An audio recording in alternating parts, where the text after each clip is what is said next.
नमस्कार, हमारे अतिथि कार्यक्रम में मैं नीलम मलकानिया आप सभी का स्वागत करती हूँ।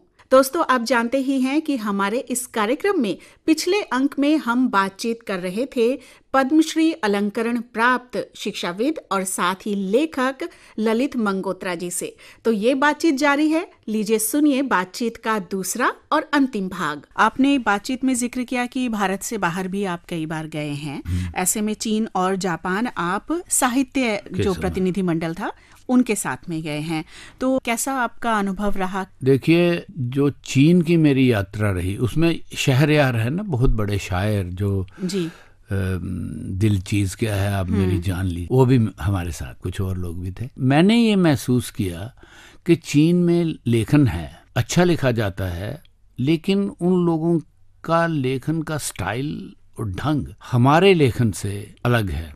और हमारी किसी चीज को चाइनीज लैंग्वेज में और चाइनीज को इंडियन लैंग्वेज में कर पाना थोड़ा मुश्किल है। मुझे लगता है संदर्भ अलग हैं जी बिल्कुल। और जो ह्यूमर है उसकी लेवल अलग है। ये मेरा चाइना का था जी। और जापान इससे अलग है।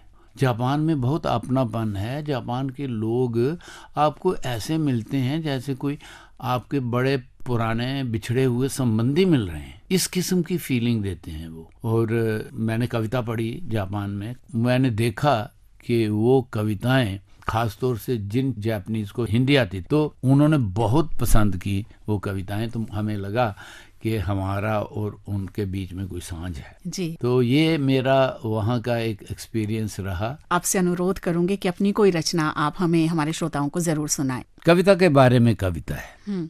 कई बार कविता मन में आती है पर फुर से उड़ जाती है। कई बार कविता मन में आती, एक लिखारी समझता है इस बात को। जी बिल्कुल। कई बार कविता मन में आती है पर फुर से उड़ जाती है। पकड़ने की कोशिश करो तो उंगलियों के पोर कविता के आर पार आपस में छू जाते हैं, पर तब भी पकड़ में नहीं आती कविता। कई बार कविता अचानक सावन की बारिश की तरह झमाझम बरस ही पड़ती है, भीतर बाहर सराबोर कर जाती है। ऐसी मस्ती भर देती है कि हाथ में पेन लेकर उसे कागज पर उतारना भी लगता है खलल कविता के आनंद में। कई बार कविता आती है पर कुछ देर के बाद छिप जाती है, फिर आती है, रुकती है, फिर छिप जाती है। छोटी चंचल बच्ची की तरह लुका छिपी खेलते चिढ़ाती है। जब आप उसके पीछे दौड़ दौड़ कर हाँफने लगते हैं, शरारत से मुस्कुराती मासूम सी बन वह खुद आकर बैठ जाती है आपकी गोद में। कई बार कविता से संवाद जैसा प्रतीत हो रहा है। ये बहुत ही सुंदर भाव इसमें। देखिए, कविता कहाँ से शुरू होती है और किधर चली जाती है। एक कविता आपको सुनाता हूँ। इस कविता का नाम ड्रामा है जी। कंबल बांटते वक्त नेता के हाथ गरीब की ओर और मुंह कैमरे की ओर क्यों होते हैं? क्योंकि ड्रामा ऐसे ही किया जाता है। क्योंकि ड्रामा ऐसे ही किया जाता है। कहते भी हैं ना जिंदगी एक ड्रामा है। कहते भी हैं ना जिंदगी एक ड्रामा है, इसलिए हमदर्दियाँ ड्रामे, आंसू ड्रामे, मुस्कुराहटें भी ड्रामे, रिश्ते दोस्तियाँ सब ड्रामे। ड्रामा करते करते जिंदगी ड्रामा नहीं, ड्रामा ही जिंदगी हो जाता है। ड्रामा करते करते जिंदगी ड्रामा नहीं, ड्रामा ही जिंदगी हो जाता है। फिर एक दिन आखिरी पलों में लगता है कोई ड्रामेबाज ही हमारी जिंदगी जी के चलता बना, हम तो देखते ही रह गए। वाह।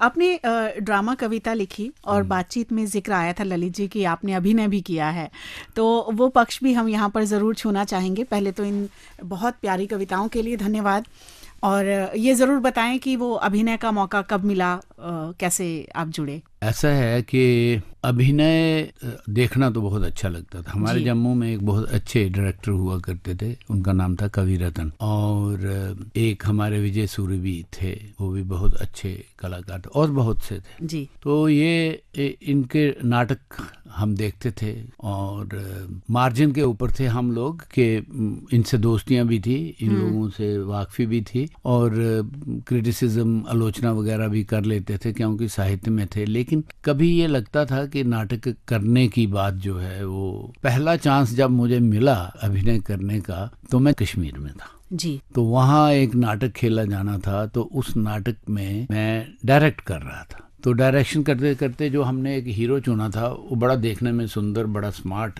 लड़का था। लेकिन कुछ दिनों के बाद पता लगना शुरू हुआ कि सुंदर तो है, स्मार्ट भी है, पर ये कलाकार नहीं है। तब तक दूसरे लोग आगे निकल गए थे, वो पीछे रह गया था। मैं उसको कर करके दिखाता था।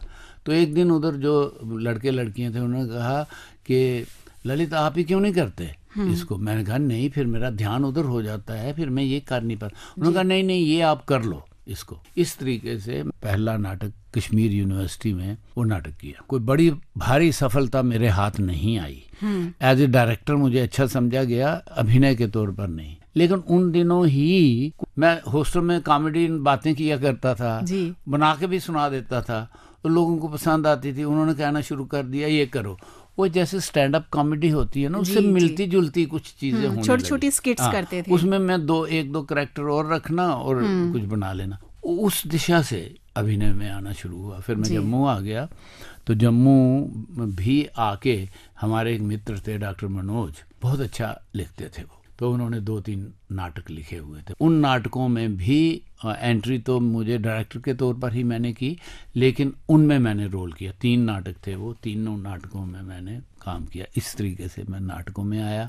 फिर मैंने और मेरे एक मित्र ने मिलकर 2 कहानियां लिखी। तो इस तरीके से नाटकों के साथ मेरा जुड़ाव रहा, नाटकों में अभिनय भी करता रहा जी। और लेकिन मेरा जो ज्यादा अभिनय से अधिक मेरा ध्यान डायरेक्शन की तरफ था। जी, यहाँ मैं आपसे ये भी जानना चाहती हूँ कि जो हमारे युवा साथी हैं जिन्हें लिखने का शौक है, लेकिन साथ ही इस कश्मकश में भी हैं कि हम लेखन में ज़्यादा ध्यान दें या अपने आप को पहले सेटल करें, यानी कहीं नौकरी करें, तो ये कश्मकश जो है, उलझन जो है, इसका क्या समाधान है? आप अपने अनुभव से क्या कहेंगे? अब बात यह है कि भारत हमारा अभी तक एक ऐसा देश है जिधर अगर कोई सोचे कि मैं सिर्फ लिखकर अपना जीवन चला लूंगा, तो थोड़ी देर पहले तक तो बिल्कुल संभव नहीं था। अब होने लगा है। अब जो आपके मीडिया हैं, इसमें वो एवेन्यू आगे हैं कि आप पटकथा लेखक हैं तो आप बहुत पैसे कमा सकते हैं, डायलॉग लिख सकते हैं तो अच्छा कहानी लिख सकते हैं, अच्छी कविता कर सकते हैं। जो आपके रियलिटी शोज होते हैं उनके पीछे कितने लेखक बैठे हुए हैं करने वाले। तो अब आहिस्ता आहिस्ता वो एवेन्यू भी खुल रहे हैं कि आप इसी से कमा भी सकते हैं। लेकिन अभी वो स्थिति नहीं आई कि आप कहें कि मैं नावल राइटर हूँ, मैं घर में बैठ के नावल लिखूंगा जैसे दुनिया में बाकी दुनिया के लोग लिखते हैं और फिर उसी के ऊपर मेरा गुजारा चलेगा। वैसी स्थिति आई नहीं है जी। तो ये तो मुश्किल है ही। मैं ये समझता हूँ अगर तो आप ऐसा लिखते हैं कि लोगों ने घर से आके आपकी चीजें ले जानी है, फिर तो आपको चिंता की बात नहीं है। लेकिन अगर आपको लगता है आप अच्छा तो लिखते हैं, ऐसा भी नहीं लिखते कि आप हाथों हाथ बिक जाएं, तो आपको अपने खाने पीने का अरेंजमेंट करना पड़ेगा जी।